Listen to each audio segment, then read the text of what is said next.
আসসালামু আলাইকুম। সকলে ভালো আছেন? আজকে বহুদিন পর আপনাদের সাথে কথা বলতে আসলাম। সত্যি কথা আর ওইভাবে কথা বলা হয় না। বিষয়টা হচ্ছে আজকে খুবই দুঃখজনক একটা ঘটনা নিয়ে, যেটা সারা বাংলাদেশ খুবই তোলপাড়। গতকালকে 21শে জুলাই হচ্ছে যে দুপুর 1:30টার দিকে মাইলস্টোন স্কুলে যে দুর্ঘটনা ঘটে গেল, সেটা নিয়ে সবাই খুব শোকাহত, মর্মাহত। অনেকে অনেক কিছু করতেছে, কিন্তু কিছু কথা এখানে থেকে যায় যেই কথার প্রেক্ষিতে আজকে কথা বলতে আসে আপনাদের সম্মুখে। আমি অতি নগণ্য ছোট একজন মানুষ, আপনাদের সম্মুখে কিছু কথা তুলে ধরবো। একটু ধৈর্য সহকারে শোনার চেষ্টা করবেন ইনশাল্লাহ, আর প্রত্যেকের মতামত জানিয়ে যাবেন। আপনারা যদি ভেবে থাকি এই বাংলাদেশে এই ঘটনাটি শুধু নিছক একটি ঘটনা মাত্র, বা শুধু গতকালকে ঘটে গেছে, তাহলে সেটা আমাদের একটা ভ্রম বলতে পারেন, মারাত্মক ব্যাধি বলতে পারেন, যেটা আমরা ভুলে যাওয়ার ব্যাধিটা। বিগত 34 বছরে এই বাংলাদেশে 37টি প্লেন বলেন, এয়ারক্রাফট বলেন, হেলিকপ্টার বলেন, দুর্ঘটনার সম্মুখীন হয়েছে এই বাংলাদেশে। 37টি দুর্ঘটনার মধ্যে অনেক সময় অনেক কিছুই হয়েছে, বাট সেগুলো আমরা ভুলে যাই, কারণ আমরা বাঙালি। ভুলে যাওয়ার স্বভাব আমাদের জন্মগতভাবে। সর্বপ্রথম 1984 সালের 7 আগস্টে ফরাক F-27-600 নামক একটি এয়ারক্রাফট আপনার মধ্য আকাশে বিধ্বস্ত হয়ে যায়। এতে 4 জন ক্রু সহ 45 জন যাত্রী সহ সকলেই মারা যায়। 4 জন ক্রু এবং 45 জন যাত্রী সহ সকলেই মারা যায়। সেই ঘটনাও কিন্তু আমরা ভুলে গিয়েছি। এরপরে 1997 সালের 22শে ডিসেম্বর 85 জন যাত্রী সহ ফরাক F-28-4000, এতে 17 জন নিহত হয়। সেই এয়ারক্রাফটে একটা সমস্যার কারণে, সেটাকে একটা নিছক টেকনিক্যাল ইস্যু বলে আমাদের হলুদ সাংবাদিক, সবুজ সাংবাদিক, নীল সাংবাদিক, বহুত সাংবাদিক যারা আছেন তারা এটাকে ভুলে গেছেন, আমরাও ভুলে গেছি। এরপর 2004 সালে 8ই অক্টোবরে ওই 2097 যে মডেলের প্লেনটি ধ্বংস হয়েছে, সেমভাবে 2004 সালের 8ই অক্টোবরেও একই ঘটনা ঘটে যায়, যাতে 84 জন যাত্রী সহ হতাহতের ঘটনা পাওয়া যায়। এটাও কিন্তু আমরা ভুলে গিয়েছি। আমরা তো আর মারা যাইনি, আমাদের চিন্তাটা কি জানেন, আমার তো কিছু হয়, সেই জন্য আমরা ভুলে গিয়েছি। আমার আত্মীয় তো মারা যায়নি।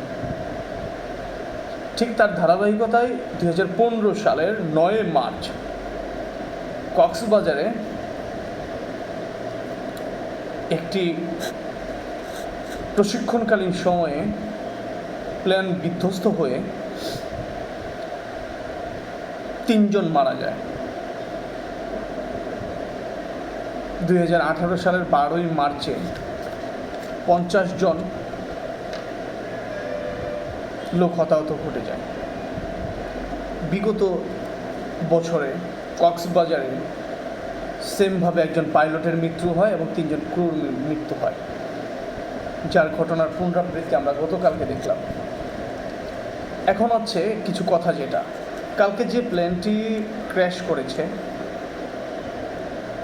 সকল বিশ্লেষণের প্রেক্ষিতে বলা যায় এই প্লেনটি 2000 সালের পর থেকে কোনো দেশ সেটাকে আপনার পরিচালনা করছে না, কোনো দেশ সেটাকে চালাচ্ছে না। তারা এটাকে আপনার পুরাতন মাল সামানা, স্ক্র্যাপ মাল হিসেবে রেখে দিয়েছে। বাট আমরা বাঙালি, আমরা এটাকে খুবই, ওই যে দাদার ছিল পুরাতন লুঙ্গি, বাবাই পড়েছে, তাতে কী হয়েছে, আমিও করবো, আমার ছেলেও করবে। তার ধারাবাহিকতায় যেটা 2000 সালের পরে কেউ ব্যবহার করতো না, সেটা আমরা করছি। ভালো কথা, সেটা আমাদের অভিরুচিতে যায়, আমাদের ঐতিহ্যতে যায়। কিন্তু প্রশ্নটা হচ্ছে এই জায়গাটায়, আপনারা খেয়াল করে দেখবেন, খুব এলিট পারসন যারা হচ্ছে আপনার এয়ারফোর্সে জয়েন করে বা এয়ারফোর্সে যারা চাকরি করে, তারা খুবই এলিট পারসন, তারা খুব হায়ার সোসাইটি মেনটেন করে। বাংলাদেশে থাকা অবস্থায় আমাদের দেশ মধ্যবিত্ত দেশ, মধ্য উন্নয়নশীল দেশ, কিন্তু তারা সবসময় আপনার হচ্ছে যে সেই উন্নতশীল দেশের মতো জীবনযাপন করে, লিড করে ইউরোপ কান্ট্রির মতো। তাদের এত ফ্যাসিলিটি, এত ধরনের সব কিছু, তাদের এত ফ্যাসিলিটি। বাট আমার প্রশ্ন হচ্ছে, তাদের ফ্যাসিলিটিটা যদি আপনার আমার ট্যাক্সের টাকায় চলে, প্রত্যেকটা ডিফেন্স যদি আপনার আমার ট্যাক্সের টাকায় চলে, তাদের সার্ভিস যদি আমাদের আপনার ট্যাক্সের টাকায় চলে, একজন কৃষকের ট্যাক্সের টাকায় চলে, আমরা কি তাদেরকে ট্যাক্সের টাকা দিয়ে তাদেরকে আয়েশি জীবনযাপন করার জন্য দিচ্ছি সরকারকে? আমরা যে সরকারকে ট্যাক্স দিচ্ছি, অ্যাজ এ সেলসম্যান হিসেবে আমারও পার মান্থ একটা ট্যাক্স কাটে, 2 পয়সা কাটুক, 4 পয়সা কাটুক, কাটে তো আমার থেকে। আমার টাকাটাও তো সরকারের ফান্ডে যায়। সেই টাকা থেকে আমি কি তাকে আয়েশি জীবনযাপন করার জন্য দিচ্ছি, নাকি আমার এয়ারফোর্সের জন্য, আমার দেশের এয়ারফোর্সের জন্য কোনো যন্ত্রাংশ নষ্ট হয়েছে সেটা কেনার জন্য প্রয়োজন বেশি? প্রশ্নটা আপনার কাছে, আমার কাছে। কারণ আমরা ম্যাঙ্গো পিপল, ওই যে আমের আটির মতো খাওয়া শেষ ছড়ে ফেলছে। যদি আমরা সেই চিন্তাটা করে থাকি যে আপনার আমার ট্যাক্সের টাকা দিয়ে এই দেশের উন্নয়ন হওয়ার জন্য যে যন্ত্রাংশগুলো নষ্ট সেটাকে ঠিক করা প্রয়োজন। সামরিক বাহিনীতে যদি কোনো মিসাইল কেনার প্রয়োজন হয়, কিনুক না আপনারা। আপনাদের কোনো অস্ত্র কেনার প্রয়োজন, কিনেন আপনারা। আপনার এয়ারফোর্সের জন্য আপনার নতুন বিমান বা আপনার প্লেন এয়ারক্রাফট কেনার প্রয়োজন, আপনারা কিনেন না। সেটা না করে আপনার স্যালারি বাড়াচ্ছেন, সুবিধা বাড়াচ্ছেন। একজন বাবা হিসেবে, একজন দেশের নাগরিক হিসেবে আমি এটা বলতে চাই, কালকে যদি ওই জায়গায় আমার বাচ্চাটা মারা যেত, এখন পর্যন্ত 27 জন বাচ্চার মৃত্যুর খবর পাওয়া গেছে। একটা বাচ্চা তার বাবার কাছে, তার মার কাছে কতটা যত্নের, কতটা আশার, সেটা সেই বাবা মাই জানে। আমি হাজারো দম্পতি দেখেছি যারা একটা বাচ্চার জন্য সারাটা জীবন কান্না করেছে। এখন আমরা কি করবো জানেন? সংবাদে কিছু খবর দেখবো, লিখবো, শেষ, এনাফ। কিছু শোক সমাবেশ হবে, ভুলে যাব আমরা। যেমন করে ভুলে গেছি এই বিগত 34 বছরের 37টি ঘটনা, এটার একটা ঘটনার কাতারেই পড়ে থাকবে। কিন্তু সেই বাবা মা কি সে ভুলতে পারবে তার বাচ্চা হারানোর বেদনাটা? প্রশ্নটা আপনার বিবেকের কাছে। আরেকবার আওয়াজ যদি তুলতে হয় তুলুন। ছিলাম তো প্রত্যেকটা আওয়াজে, ইনশাল্লাহ এবারও থাকবো। কোনো স্বার্থের জন্য না, এই দেশের জন্য। সকলে ভালো থাকবেন, সুস্থ থাকবেন। আসসালামু আলাইকুম।